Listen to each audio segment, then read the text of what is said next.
राज्यातील शेतकऱ्यांसाठी महत्त्वाची समजली जाणारी 1 रुपयात पीक विमा योजना अखेर महाराष्ट्र सरकारने गुंडाळली आहे।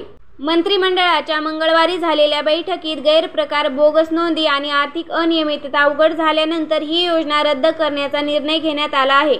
या निर्णयामुळे राज्यातील लाखो शेतकऱ्यांना मोठा धक्का बसला आहे। फडणवीस सरकारने शेतकऱ्यांच्या आर्थिक सुरक्षिततेसाठी सुरू केलेली ही योजना सुरुवातीला गाजली होती, मात्र गेल्या 2 वर्षात विविध जिल्ह्यातून योजनेत कोट्यवधीच्या घोटाळ्यांचे आरोप झाले।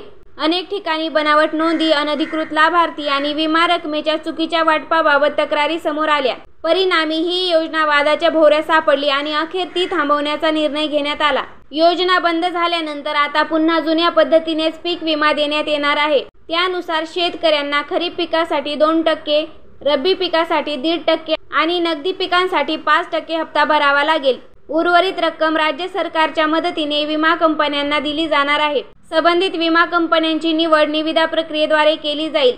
राज्य मंत्रिमंडळ बैठकीत पुढील 5 वर्षांसाठी शेतीसाठी पायाभूत सुविधा उभारणीवर भर देण्यात येणार असून दरवर्षी 5,000 कोटींची तरतूद करून एकूण 25,000 कोटींच्या गुंतवणुकीला मान्यता देण्यात आली आहे। दरम्यान प्रधानमंत्री पीक विमा योजनेअंतर्गत सुरू असलेली हवामान आधारित फळपीक विमा योजना मात्र सुरूच राहणार आहे। तर माहिती कशी वाटली कमेंटमध्ये नक्की सांगा। चॅनलवर जर का नवीन असाल तर चॅनलला लाईक करा, शेअर करा, सबस्क्राईब करा। धन्यवाद।